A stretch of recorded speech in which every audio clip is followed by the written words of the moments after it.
Bienvenue sur ce salon Figaro étudiant. J'espère que vous allez tous bien, parce que nous, on va très bien. Et en plus, on va vous parler que de choses positives pour l'avenir, c'est-à-dire qu'on va vous parler de plein de choses toute la journée, des conseils, des tips et astuces pour ne pas stresser, prendre confiance et surtout, évidemment, la fameuse plateforme Parcoursup Mode d'emploi. Alors, l'idée, c'est que je vous donne vraiment des infos comme ça ce matin. Et puis, on peut échanger, évidemment, avec un micro. Valentine sera là aux commandes pour vous passer le micro si jamais vous avez des questions. Alors Parcoursup, j'espère que vous savez tous ce que c'est évidemment. Bonjour aux parents qui sont là et bonjour aux étudiants aussi. Parcoursup, donc c'est de toute façon, c'est un parcours obligé. Quoi qu'il advienne, même si on se dit c'est compliqué, j'ai déjà choisi mon école, j'ai déjà choisi ma voie, etc. C'est le passage obligé parce que même si vous avez choisi ou si vous choisissez une formation qui n'est pas sur Parcoursup, l'idée c'est de compléter quand même des vœux sur la plateforme au cas où. Au cas où vous ne réussissez pas le concours de l'école en question, au cas où vous changez d'avis, au cas où le financement ne se fasse pas, etc. etc. Donc, c'est un passage obligé, c'est une plateforme nationale et vous allez voir qu'il y a quand même beaucoup de choses dessus. L'idée, c'est qu'elle ouvre au mois de décembre. Donc déjà, vous pouvez y aller maintenant. Il y a des petites astuces qui sont déjà indiquées dessus. Le calendrier, je vais vous donner quelques dates. Normalement, elles ne bougeront plus, mais ça peut s'affiner encore jusqu'au mois de décembre. Et c'est intéressant pour vous d'être là aujourd'hui parce qu'effectivement, on va un peu dégrossir le sujet. Alors, déjà, pour Parcoursup, c'est essentiellement les terminales qui s'en préoccupent, mais peut-être que dans la salle, il n'y a pas que des terminales. D'ailleurs, petit sondage, qui est en terminale? Ok, donc quand même le gros des troupes. En première, peut-être? Et en seconde? Voilà, il y a déjà des personnes qui sont en scène, vous avez raison. Donc l'année de terminale, déjà, c'est important pour plein de choses. Évidemment, vous allez faire vos vœux à partir de janvier, mais pas que. Toute l'année va être ponctuée par des moments forts. Et ça, il faut que vous en ayez conscience et il faut vous l'ayez à l'esprit parce que c'est des moments qui vont vous aider. Et du coup, la période de janvier à mars, qui est la période de Parcoursup, sera beaucoup moins anxiogène si vous avez déjà acté de ces différents moments. Donc vous avez la première semaine de l'orientation, généralement qui se situe au mois de novembre-décembre, qui est un premier pas, un premier step vers voilà, où vous en êtes, quelles sont vos notes, quel est votre projet professionnel, votre projet de poursuite d'études et d'orientation.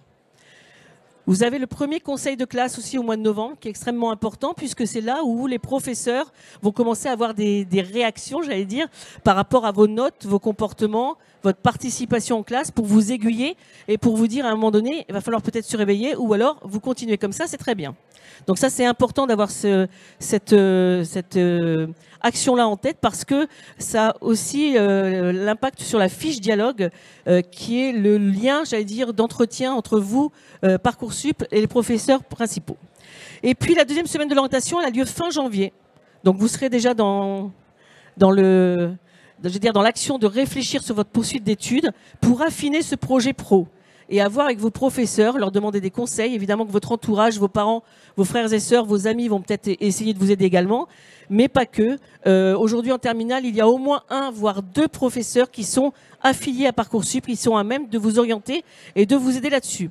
Donc à voir avec votre professeur si le choix ou les choix que vous mettez sur la plateforme sont sensés, est-ce qu'ils sont en cohérence avec vos notes, votre parcours.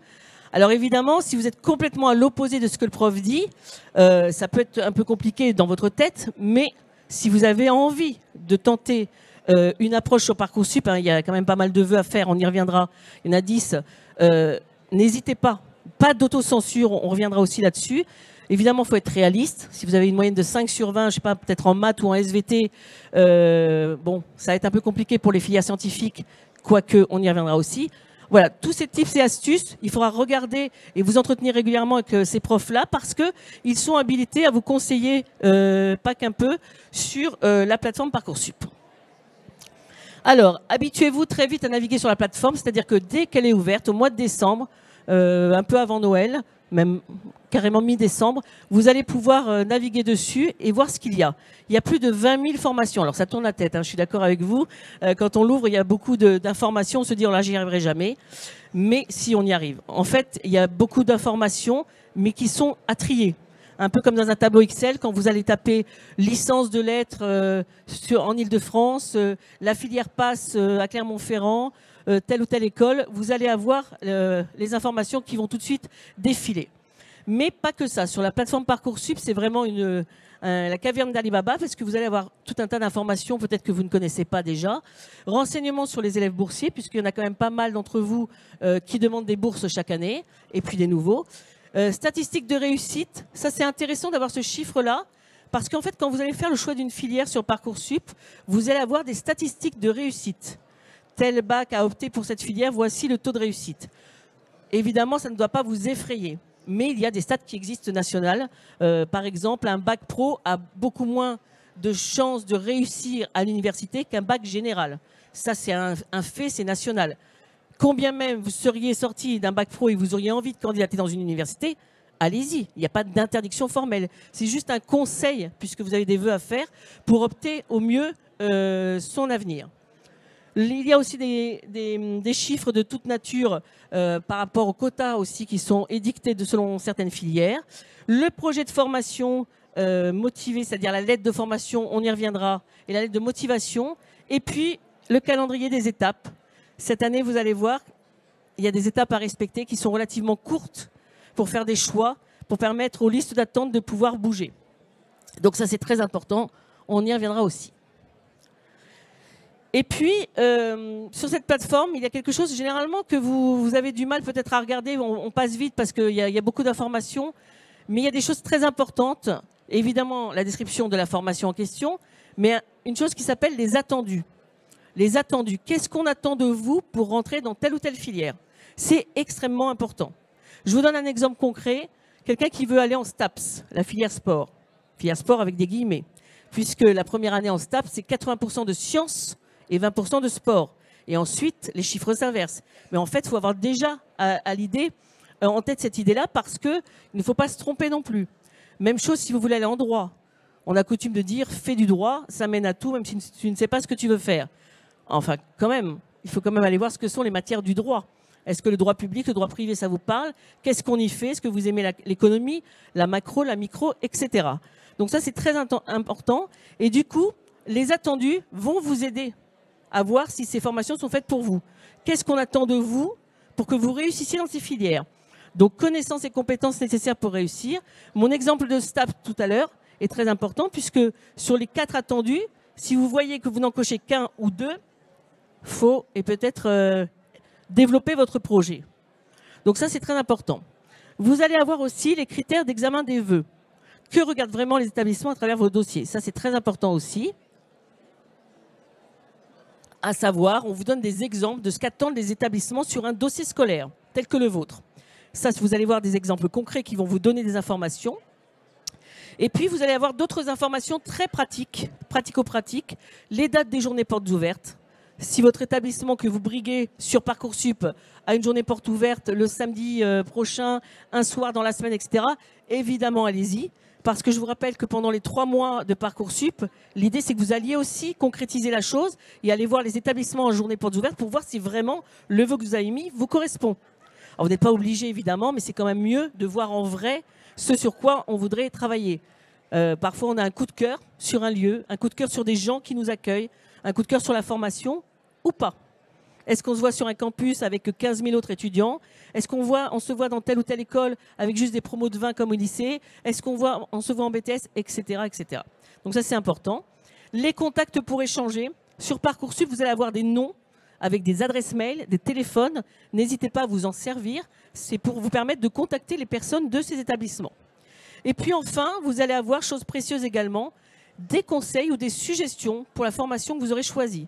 À savoir, si je tape droit, ben peut-être qu'on va me suggérer aussi, d'après mon dossier et puis d'après les informations que je remplis, que peut-être l'économie, ça va me plaire. Peut-être que l'administration, la gestion, peut-être, pourquoi pas la compta, va aussi me plaire. Donc ça, c'est important de vous en servir. Alors, Parcoursup, le calendrier. Effectivement, peut-être qu'il peut bouger encore jusqu'en décembre, mais généralement, on a à peu près les dates du ministère qui sont tombées. Alors, la plateforme s'ouvre le 20 décembre, donc juste avant Noël, ce que je vous disais. Ça, c'est important parce que je vous encourage vivement, mais avec un V majuscule, d'aller avant Noël consulter cette plateforme parce que l'idée de Noël, c'est quoi? C'est ma prochaine conférence sur les dates clés en terminale. C'est qu'à Noël, on se réunit tous en famille, voilà, avec les amis après au Nouvel An. Donc c'est bien d'avoir eu déjà des idées de la plateforme pour pouvoir en discuter. Je vous rappelle que si par exemple vous faites un vœu sur Parcoursup qui est, je sais pas moi, la faire médecine à Montpellier, bon, toutes les étapes sont briguées, vous êtes accepté, et c'est à Montpellier, vous l'avez peut-être omis de dire à vos parents et vous habitez Levallois-Perret. Alors au niveau statistique, au niveau logistique, au niveau financier, c'est bien de parler quand même avec votre entourage. Je vous donne des exemples qui existent, que j'ai déjà vécu dans la vie professionnelle. Demandez, voyez ce qui est possible de faire aussi. Donc ça c'est très important parce qu'une fois que votre vœu est accepté, vous y allez. Le début des inscriptions et de la saisie des vœux le 17 janvier.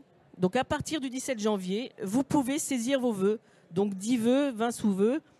Sachant que les vœux, vous avez 3 mois pour les faire. Cette année, comme l'année dernière, il n'y a plus de hiérarchisation. On ne met pas plus numéro 1, numéro 2, numéro 3. Vous mettez les vœux que vous voulez. Bon, la logique fait que le numéro 1, ce sera celui que vous préférez, mais on s'en fiche. Le 10, si vous en faites 10, vous plaira autant, à la limite, que le premier. Donc ça, c'est important. Et puis la fin des inscriptions de la confirmation des vœux, c'est le 14 mars.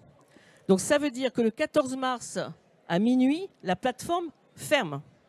Donc, mettez-vous en tête, par exemple, la date plutôt du 10. Le 10, j'ai fini, j'ai validé mes vœux, on est tranquille. Parce que là aussi, c'est anxiogène de se dire le 14 à midi, oh, j'ai pas fait mes vœux, je les ai pas confirmés. Enfin, si je les ai faits, mais j'ai pas confirmé, j'ai pas validé. Et puis, il y a un bug informatique parce que vous êtes des milliers, voire des millions, à faire les vœux au même moment. Donc, actez que le 14 mars, c'est la fin, mais vous enlevez 2-3 jours. Un peu comme les révisions. Vous avez le bac à tel jour, vous révisez votre bac bien avant. Donc ça, c'est un peu pareil. En avril-mai, qu'est-ce qui se passe? Vous êtes à peu près tranquille. Ce sont les établissements qui se réunissent pour regarder vos dossiers sur Parcoursup. Donc à eux maintenant la balle pour travailler, pour examiner les dossiers des candidats. Et là, ils sont susceptibles de vous demander des pièces complémentaires. Un CV, un dossier, un book pour ceux qui sont en créa. Et dans ces cas-là, c'est jusqu'au 3 avril pour compléter les dossiers si on vous le demande. Si on ne vous le demande pas, vous ne complétez pas. Le début de la phase principale, 30 mai, la phase principale, c'est quoi? C'est on va regarder les dossiers pour commencer à vous répondre. Et là, vous recevez des réponses puisque vous allez avoir des propositions et vous allez surtout avoir un délai. Alors là, qui n'est pas complètement acté, mais cette année, il était très court, il le sera encore. Généralement, c'est une semaine. Et puis, ça va aller en crescendo. Donc, plus on va avancer dans les dates, et plus le délai va se resserrer. Pourquoi on fait ça? Enfin, pourquoi on, c'est pas moi. Pourquoi le ministère fait ça? Parce que c'est pour permettre, pas comme il y a 3 ou 4 ans, où on s'est retrouvé avec 4000 étudiants sur le carreau alors qu'il y avait encore des places vacantes. Ça vous permet de lâcher l'affaire, entre guillemets, et de laisser les places pour les autres. Ok, j'ai été pris dans 3 formations, maintenant je commence à faire mon choix. Cette école, je ne la prends plus, la fac, je ne veux plus, je vais prendre ce BTS. Et donc, attention, on peut encore mettre des vœux en attente, je vous rassure, mais à un moment donné, il faudra choisir. Et au fur et à mesure des délais, vous allez choisir, et ça va laisser des places évidemment pour les autres. Ouverture de la procédure complémentaire, c'est-à-dire la mi-juin. Ça, on y reviendra évidemment, vous y verrez plus clair avec vos professeurs au fur et à mesure, mais c'est quand un étudiant n'a pas de réponse positive. Ça arrive de plus en plus rarement, mais ça arrive. Tout est refusé. D'où l'importance de faire des vœux cohérents, en cohérence avec votre dossier et vos notes. Si évidemment vous avez des dossiers qui ne souffrent pas l'excellence pour des filières d'excellence, vous ne serez pas pris. Donc si vous faites 10 vœux qui ne sont pas du tout en rapport avec votre dossier, vous aurez 10 non. Donc soyez attentifs à ces fameux attendus dont je vous parlais tout à l'heure, pour essayer d'être en cohérence avec vos vœux. Il y aura moins de surprises. En revanche, pas d'autocensure, je le répète. Si on a envie d'une formation et qu'on a un dossier qui tient à peu près la route et dont on dit dans les statistiques que c'est tout à fait possible, on y va. Il ne faut pas s'autocensurer pour ne pas regretter ensuite, évidemment. Les résultats du bac étant le 8 juillet pour le bac tout court et puis ensuite jusqu'au 11 pour le rattrapage. Vous avez une phase d'admission complémentaire qui se met en phase après, puisqu'on clôture le 12 juillet la phase principale, c'est-à-dire on a acté de vos vœux, vous avez reçu des réponses ou non. La phase est terminée. Début juin, donc je le disais tout à l'heure, quand on a des réponses positives ou négatives, il y a des solutions pour tout. Donc positive, à vous de jouer et de répondre sur vos dossiers respectifs. Et ensuite, pour les demandes de formation, vous pouvez, attention, quand vous faites des dossiers, c'est ce que je vous disais tout à l'heure, de bien vous faire accompagner. Parce que sur Parcoursup, l'idée de faire des demandes à la fois de filières non sélectives et sélectives, c'est aussi pour ne pas mettre tous ses œufs dans le même panier. Et vous laissez un droit de réserve pour ensuite trouver des formations qui peuvent vous acter. Si vous n'avez reçu aucune proposition positive, sachez qu'il existe une commission qui s'appelle le CAES, le CAES, la commission d'accès à l'enseignement supérieur. Et cette commission est très importante puisque c'est elle qui prend à bras le corps votre dossier quand vous n'avez pas du tout de réponse positive. Et je reviens sur ma première partie tout à l'heure. À un moment donné dans Parcoursup, on va vous demander votre vœu privilégié. J'ai dit qu'il n'y avait pas de hiérarchisation de vœux, ça c'est clair. Mais par contre, vous avez le droit de donner un vœu privilégié. Je veux absolument faire une licence de droit à Assas. Je veux faire une licence d'éco à Évry, etc., etc. Vous mettez votre vœu privilégié. Pourquoi? Parce qu'à ce moment-là, quand la KS se met en route, elle va essayer de vous trouver une place dans un vœu cohérent que vous auriez fait. Évidemment que si vous avez choisi du droit et de l'éco, elle va essayer de ne pas aller peut-être sur je sais pas, de la littérature, des classes prépa ou autre, quoique ça peut être cohérent aussi. Enfin, en tout cas, l'idée de la commission, c'est de vous donner un maximum de chances d'intégrer une filière qui soit à peu près dans les cordes que vous avez données. Alors, Parcoursup, donc c'est une plateforme, on l'a dit tout à l'heure, mais pas que. C'est aussi un recueil de plein d'infos, avec un cadre très précis. Et plus vous allez remplir les infos de manière précise et détaillée, plus vous aurez de chances que votre dossier tourne dans l'algorithme de façon pertinente. Alors évidemment, la plateforme, c'est un algorithme. Hein, les notes sont brassées, les bulletins sont importants, etc. Mais n'oubliez pas qu'à partir du mois d'avril, du mois de mai, les établissements vont regarder les dossiers. Donc plus vous aurez rempli au mieux ce cadre précis, mieux ce sera. Les notes, bien évidemment, sont regardées. Hein, qui dit algorithme dit notes, mais pas que. Il y a quelque chose qui est extrêmement important aujourd'hui et de plus en plus, ce sont les commentaires de vos profs. Donc aujourd'hui, après Insta, votre meilleur ami, c'est le prof principal. On est d'accord? Parce que ce sont les commentaires des professeurs qui vont nous donner un peu un avant-goût de ce qu'on va trouver chez vous dans les études supérieures. Si je lis que vous êtes souvent absent et que les absences ne sont pas justifiées, je précise. Si elles sont justifiées, rien à dire. Si elles ne sont pas justifiées, déjà, pas d'assiduité, ça m'embête. Si dans la filière que vous briguez, vos notes sont extrêmement moyennes, voire très mauvaises, ça va aussi me gêner. Et si je vois qu'en commentaire à la fin du professeur principal, c'est dommage de ne pas avoir travaillé tout au long de l'année, vous perdez beaucoup, ça va m'agacer fortement. On est d'accord. En revanche, si dans les commentaires, on a un élève qui est plutôt, on va dire moyen, 10, 11, très bien, et à chaque fois, les commentaires sont « Allez, on y va », beaucoup de motivation, un élève qui en veut, qui travaille, beaucoup de participation, bon dossier, j'insiste. Et également pour les classes prépa, on y reviendra aussi. Donc, c'est très important pour vous d'avoir des super commentaires. Si vous ne participez pas en classe, eh ben, c'est le moment de le faire. Donc là, on est à la rentrée, hein, vous êtes tout neuf dans vos filières, donc n'hésitez pas à continuer, surtout en langue. Hein, qui peut mieux participer que dans un cours de langue, c'est là-dessus qu'il faut jouer. Donc n'hésitez pas à avoir des bons commentaires parce que ça peut faire la différence sur un dossier. Le commentaire final des bulletins aussi se fait depuis quelque temps par le proviseur.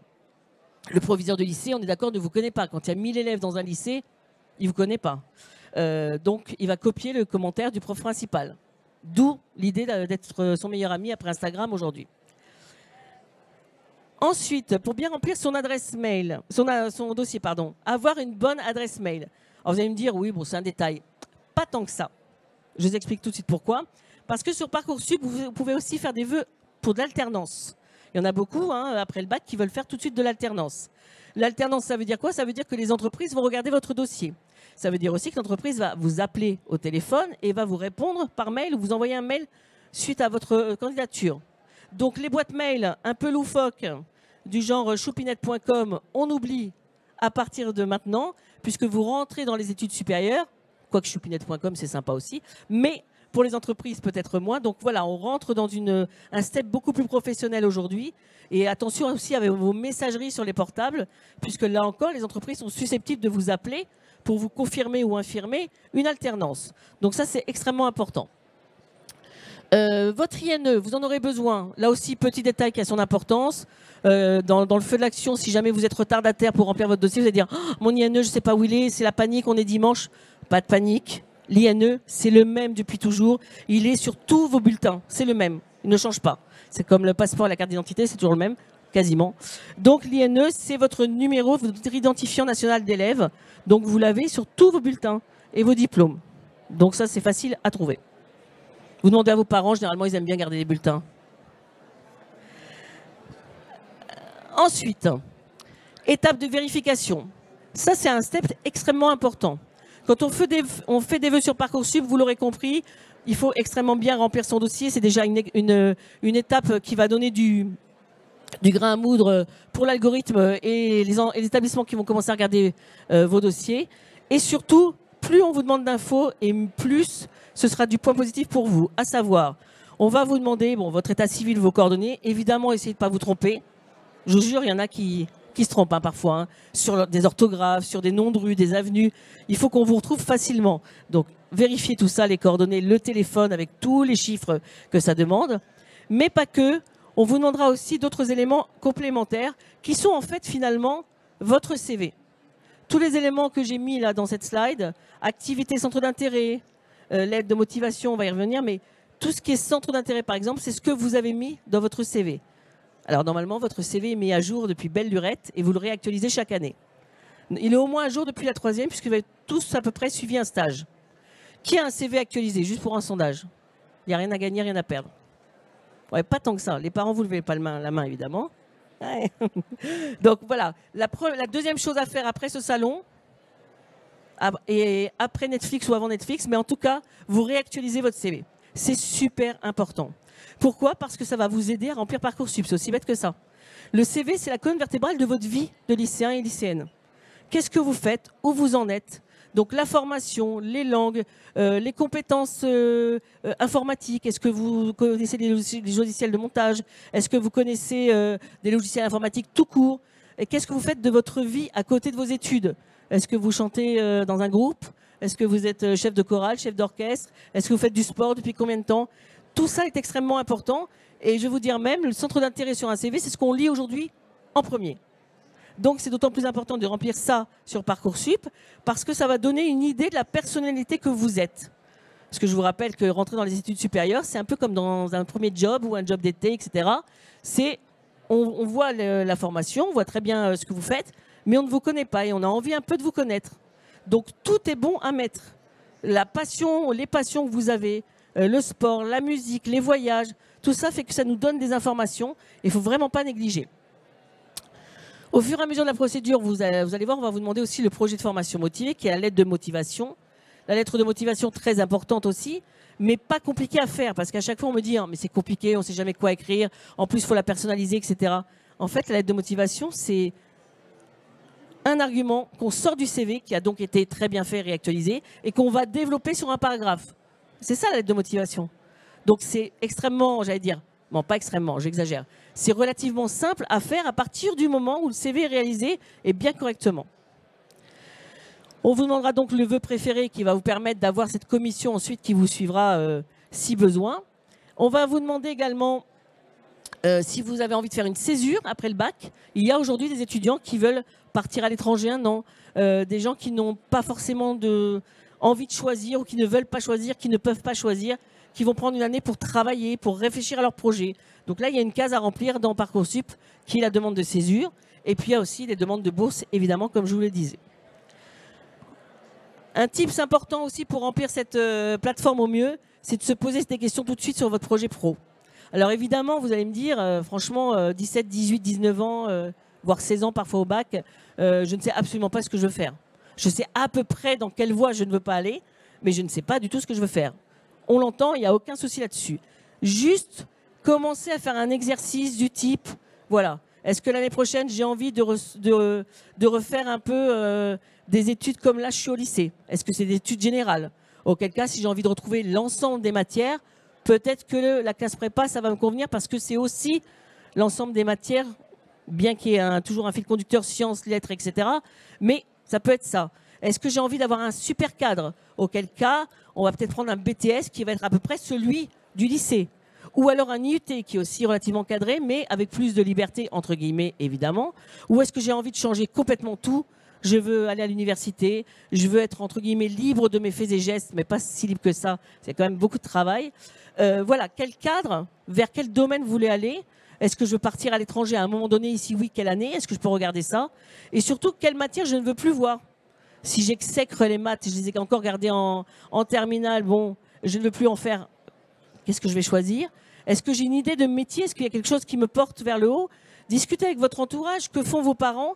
Quels sont les domaines dans lesquels ils travaillent? Regardez si vous aimez un peu, beaucoup passionnément. C'est comme ça qu'on va choisir un peu les domaines d'appétence. Évidemment que si vous n'avez aucune idée, il existe des études supérieures où on fait des études très généralistes qui vous permettent de vous positionner au fur et à mesure des années et de vous spécialiser. J'entends par là l'université, les écoles de commerce sont des études effectivement que vous pouvez embrasser et effectivement vous spécialiser au fur et à mesure. Vous pouvez même commencer à l'université 3 ans et passer un concours au bout de 3 ans. Vous pouvez faire un bachelor en 3 ans dans une école et tenter un autre concours derrière. Faire un BTS, rentrer dans une école d'ingénieur. Faire un BUT, rentrer dans une école d'ingénieur ensuite ou une école de commerce, etc., etc. Donc tout ça, ça existe. Mais essayez de faire cette gymnastique d'esprit qui va vous garantir une tranquillité aussi au niveau du remplissage de la plateforme. Pas d'autocensure, pardon. Je vais y arriver, je vous l'ai déjà dit. C'est extrêmement important pour vous d'avoir envie de quelque chose et de vouloir essayer de le faire. Et plus qu'essayer, vous avez encore toute une année de terminale pour vous dire, franchement, le domaine dans lequel je veux travailler, il va falloir que j'optimise mes notes cette année. Donc pas d'autocensure. Les formations sélectives, renseignez-vous aussi sur le niveau, le degré d'excellence qu'elles réservent. Est-ce que c'est pour vous? Est-ce que c'est pas pour vous? Voilà, est-ce que vous devez booster une matière plus qu'une autre cette année? Vraiment, renseignez-vous là-dessus. Et puis, les formations non sélectives, qui sont par exemple les universités, sont voilà, des formations non sélectives. Parfois, il y a des filières qui sont en tension aussi. Il ne faut pas se mentir. Le droit, la psycho, STAPS sont des filières en tension au niveau national. Mais ça ne veut pas dire que vous ne pouvez pas candidater, même si c'est hors des filières en tension. Le choix des vœux, donc comme l'an dernier, 10 vœux et 20 sous-vœux, qui sont donc une manière d'appréhender différentes villes aussi. Vous pouvez demander une formation dans une ville et puis dans une autre, sachant qu'attention, surtout au niveau des filières en tension des universités, vous avez une chose qu'on vous dit qui est plus de sectorisation. Ok, on prend des gens de tout le monde, de partout. Ok. Et en réalité, c'est faux. En réalité, c'est faux puisque vous êtes tellement à candidater qu'on va prioriser des dossiers. Alors, il n'y a pas de sectorisation, mais si aujourd'hui, dans une filière en tension comme le droit, je suis en Île-de-France et je demande l'université de Lyon, évidemment que mon dossier ne sera absolument pas prioritaire. Les Lyonnais sont prioritaires. La région de Lyon sera prioritaire, mais pas moi. Alors, vous pouvez essayer. Si jamais vous déménagez, apportez la preuve du déménagement et là, vous serez prioritaire. Mais vous voyez ce que je veux dire? Donc, vous pouvez candidater dans plusieurs villes, mais sur des filières en tension, vous ne serez pas des dossiers prioritaires. Donc, renseignez-vous d'une manière générale, comme je vous le disais tout à l'heure, sur les attendus des formations. Est-ce que vous correspondez vraiment au moins à 2 des 4 critères demandés, par exemple, de la formation? Les taux de réussite et les débouchés, ma foi, c'est quand même des choses intéressantes. Est-ce que le taux de réussite par rapport à la filière que je suis sont bons? Est-ce que les débouchés derrière sont bons ou moins bons? Sachant que là aussi, les débouchés, c'est toujours un peu compliqué parce que ça fluctue avec l'état du marché, avec la société dans laquelle on est. Donc, ça bouge beaucoup. Les villes où postuler, là encore, je reviens au fait de bien parler avec votre entourage si vous voulez bouger. A priori, tout le monde ici est d'Île-de-France. Si jamais vous voulez partir en province, ça induit quand même des choses. Le financement, les transports, prendre un studio, tutti quanti. Donc, il va falloir en parler aussi à votre entourage, en tout cas aux personnes avec qui vous êtes, ou alors prendre un job pour gérer tout ça. Mais en tout cas, il faut y réfléchir. Les dates des concours, évidemment. Quand vous faites des vœux sur Parcoursup, vous avez des dates de concours qui peuvent apparaître. Et puis, vous avez des dates de concours qui ne sont pas sur Parcoursup. Si vous voulez candidater à côté, renseignez-vous au cas par cas sur les sites des établissements qui ne sont pas sur Parcoursup. Les journées portes ouvertes, je vous l'ai dit en préambule, c'est extrêmement, extrêmement important, fortement conseillé, voire obligatoire en terminale, parce que c'est là où vous allez vraiment prendre le son de cloche de ce que vous voulez faire. Et surtout, vous allez, un peu à l'instar de ce salon, vous allez rencontrer les... Comment j'aime bien appeler les piou-piou. Hein, vos homologues qui étaient là l'an dernier, qui sont maintenant dans la formation et qui vont vous parler. Les étudiants vont vous dire, moi je suis rentré comme ça, voilà ce qu'on y fait aujourd'hui, alors moi j'aime ça, j'aime pas ça, ah là j'ai été très surpris, agréablement surpris, ou c'est pas du tout ce que je voulais faire. Renseignez-vous, prenez le degré de tout ce qu'on peut vous dire, parce que comme ça vous fait réfléchir. Les rubriques activités, les CV, alors comme je vous l'ai dit, hein, c'est extrêmement important. Au sortir de ce salon, il faut absolument que tous vous ayez la semaine prochaine un CV déjà de commencer, que vous réactualisez toute l'année au fur et à mesure. Dès que vous faites quelque chose de votre vie, vous le mettez dans le CV. Vous êtes jeune, mettez tout. Aujourd'hui, moi, si je mets que j'ai été à la Commission nationale des jeunes politiques en CM2, ça va être un peu rigolo sur mon CV, on est d'accord. Vous pouvez peut-être encore le mettre, vous êtes jeune. Trêve de plaisanterie, il faut vraiment tout mettre. Tout mettre. Les jobs d'été. Le bénévolat. N'oublions pas qu'aujourd'hui, les actions citoyennes sont extrêmement appréciées des établissements et des entreprises. Vous ne faites pas rien à côté de votre vie de lycéen. Et même ce matin, j'ai vu un étudiant qui m'a dit « Mais moi, franchement, j'étudie, je fais rien d'autre. » Je suis sûr qu'on peut trouver. On discute. Qu'est-ce que tu fais quand tu ne travailles pas? Alors, si vraiment tu travailles tout le temps, bon, ok. On ne va pas inventer non plus quelque chose. Mais vous faites tous quelque chose. Vous chantez, vous jouez d'un instrument de musique, vous faites du sport, vous aimez les jeux vidéo, vous lisez des mangas, peu importe. Nous, c'est ce qu'on veut voir dans vos CV. Quelqu'un qui est passionné de manga, mais mettez-le, c'est important. Je sais que le numéro 105 de One Piece vient de sortir, c'est peut-être un truc avec lequel on va converser, etc., etc. C'est super important de montrer que vous avez des passions, que vous vivez votre vie de jeune, en fait, tout simplement, à l'issue et pendant le lycée. Quelqu'un qui organise des fêtes, qui fait partie du CVL, de la vie du lycée, qui organise des soirées, des galas, il faut le mettre. C'est hyper important. Moi, franchement, si on m'avait mis au BDU du lycée, j'aurais coulé la boîte. Hein. C'est super fort de votre part d'être trésorier, d'être organisateur. L'événementiel, c'est quelque chose d'important. Si vous gardez des enfants, vous faites du babysitting, mettez-le. Il y en a plein qui ne le mettent pas, ça. Mais mettez-le, les enfants ne sont pas des objets. Si on vous les laisse à garder, c'est qu'on a confiance en vous. C'est important, vous êtes sociable. Enfin, vraiment, tout est à mettre dans le CV à votre âge. Et c'est ça qui va venir nourrir votre réflexion ensuite et nourrir la plateforme et nourrir les esprits qui vont lire votre CV. Et enfin, le projet de formation motivé. Alors ça, c'est important aussi puisque c'est la fameuse lettre. La lettre de motivation, projet de formation motivé égale lettre de motivation. On va faire simple. Donc là-dessus, d'ailleurs, c'est l'autre slide que je vais mettre puisque CV Soft Skills. La lettre de motivation, c'est simple. C'est vous présenter en 2-3 lignes pourquoi je suis là et je demande à rentrer dans votre formation, pourquoi je veux aller en droit, pourquoi je veux aller dans ce BUT, pourquoi j'ai choisi ce BTS, pourquoi l'université ça m'intéresse. Bien sûr, il y a eu plein de polémiques. Personne ne lit les lettres de motivation. On en a encore parlé ce matin. Personne, sauf parfois quelques personnes, sauf parfois beaucoup. Évidemment, parfois, quand il y a 3000 lettres de motivation qui arrivent dans un établissement, je vous l'accorde, peut-être que tout n'est pas lu. Mais si vous tombez sur la lettre de motivation qu'on a envie de lire ce matin-là, il faut qu'elle soit réussie. Donc, il faut faire une bonne lettre de motivation. On se présente, on met pourquoi on a choisi ce diplôme, cette formation et pas une autre. Est-ce que vous êtes venu à la journée portes ouvertes, auquel cas vous le mettez dans la lettre. À l'issue d'une rencontre avec Monsieur Tartampion samedi dernier, samedi 15 janvier, j'ai découvert une formation qui a vraiment été pour moi une révélation. Bim, on y va. Ensuite, vous prenez un argument, quelque chose d'important dans votre CV que vous avez envie de souligner. J'ai eu une expérience professionnelle en digital dans telle entreprise qui a fortifié et conforté mon choix aujourd'hui de formation dans votre filière. J'ai eu une expérience au Japon l'été dernier qui m'a confirmé, etc., etc. C'est extrêmement important.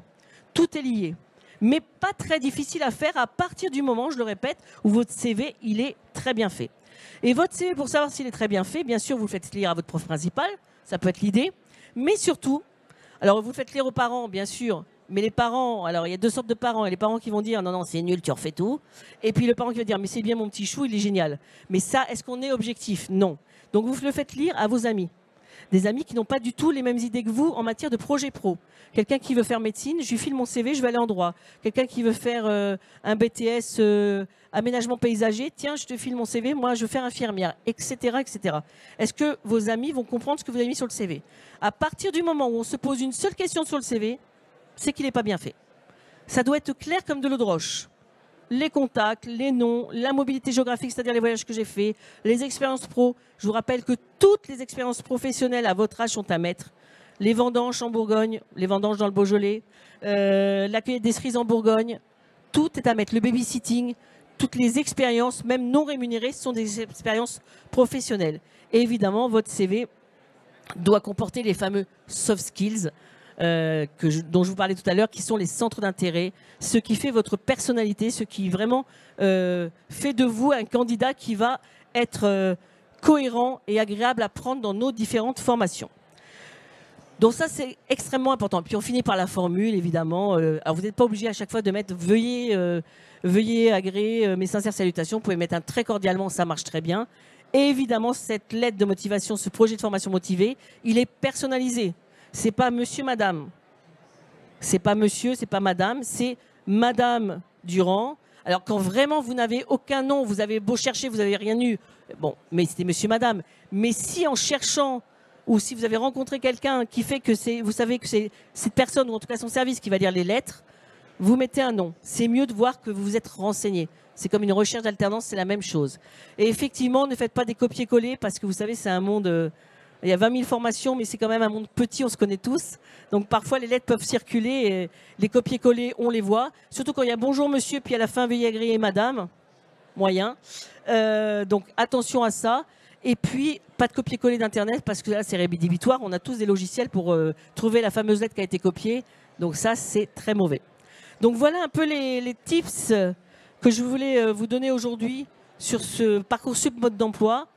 C'est une période qui peut être un peu compliquée de janvier à mars, on l'a vu au niveau des choix. Mais si vous êtes là aujourd'hui, déjà c'est super. C'est une démarche ultra positive, notamment pour les secondes d'ailleurs, qui étaient là tout à l'heure, et les terminales bien sûr. Parce que c'est tôt, c'est génial. Ça veut dire que le 20 décembre, vous ouvrez la plateforme. À Noël, vous en parlez tous ensemble. Et à partir de janvier, c'est tranquillou bilou. Presque tranquillou bilou. On va commencer à faire ces choix et pendant 2 mois, on va les conforter ou pas d'ailleurs, dans les journées portes ouvertes, en discuter avec l'entourage, en regard des notes aussi et du dossier qu'on aura tout au long de l'année terminale. Parce que voilà, parfois on rêve d'une filière et puis on n'a pas forcément voilà, les bonnes notes ou les notes qui font qu'on va réussir. Même si la statistique nationale, c'est de dire que 50% des étudiants réussissent leurs études supérieures. Vous allez me dire, c'est assez ou pas assez? 50% des étudiants qui réussissent leurs études supérieures parce qu'ils ont choisi leur filière. Vous avez tous subi, on a tous subi, entre guillemets, l'école. En primaire, le collège, le lycée, on ne nous demande pas notre avis, on nous demande toujours de réussir, à chaque fois de se projeter. Dès la 3e, on demande si on a un projet de métier. En seconde, il faut choisir les spécialités, etc., etc. On subit. Enfin, vous avez l'opportunité, cette année en terminale, de choisir, de dire stop, ça on oublie, je veux plus ça, je veux ça. Ou alors stop, je vais réfléchir pendant 1 an, je vais travailler, je vais partir à l'étranger. Ou enfin, je sais ce que je veux faire et ça fait déjà 10 ans ou 3 ans ou 2 mois que j'ai réfléchi à un truc, je sais que c'est cette école, je sais que c'est cette université, je sais que c'est cette formation que je veux faire. Donc vous avez le choix. Donc prenez la balle au bon. La plateforme, ça peut être anxiogène, mais dites-vous juste que c'est déjà un premier step sur vous choisissez enfin quelque chose qui va vous convenir. Et ça, c'est super important. Et alors si, comme tout à l'heure, j'ai eu un étudiant qui me disait « Ouais, mais moi, entre mes frères, mes potes, mes parents, on a tous des avis différents sur ma personne. » Ça arrive souvent même. Peu importe, ça nourrit la réflexion. Pourquoi vos parents, vos amis, vos sœurs ou frères vous voient dans telle filière et pas vous? Réfléchissez juste. Et pourquoi eux vous disent ça? Parce qu'il faut aussi qu'ils entendent votre message. Non, je ne suis pas fait pour le droit. Super, j'ai des super notes, mais je n'ai pas envie de faire du droit. Point barre. Pourquoi? Et voilà, quitte à mettre à l'écrit tout ce que vous voulez faire. Et pas faire d'ailleurs. Parce que derrière, voilà, ça implique plein de choses. Alors aujourd'hui, on se forme tout au long de la vie, on est bien d'accord, même nous les parents, on peut encore se former aujourd'hui. Rien n'est fermé, tout est ouvert. Vous avez une chance folle. 20 000 formations, ça tourne la tête, mais vous avez une chance folle. Il y a des passerelles à tous les niveaux. On peut toujours se réorienter. Moi, j'ai un étudiant que j'ai en coaching en ce moment. Ça fait 3 premières années de licence qu'il fait. Il a enfin trouvé sa voie. Il a 25 ans. Et alors? On s'en fiche. Mais franchement, on s'en fiche. Aujourd'hui, il fait ce qu'il aime. Il est au compagnon du devoir. Voilà. Il a fait 3 premières années de fac. Ça ne lui plaisait pas. Il n'arrivait pas. Alors, tout le monde n'est pas comme ça. Il y en a qui, voilà, qui choisissent tout de suite et qui trouvent tout de suite. Mais ça peut arriver. Dites-vous juste que voilà, c'est un premier step, Parcoursup. Et ensuite, on avance comme ça dans l'enseignement supérieur. Voilà un peu ce que je voulais vous donner comme message aujourd'hui. J'espère avoir... super timing, on devait finir à 15, il est 10. Génial. Alors, est-ce qu'il y a peut-être une ou deux questions auquel cas on peut converser ensemble? Valentine est là avec le micro. Et sinon, j'ai plein de choses encore à vous dire dans les autres conférences. Et sinon, bonne continuation, surtout dans vos études. Merci beaucoup. Ah, une question. Oui. Excuse.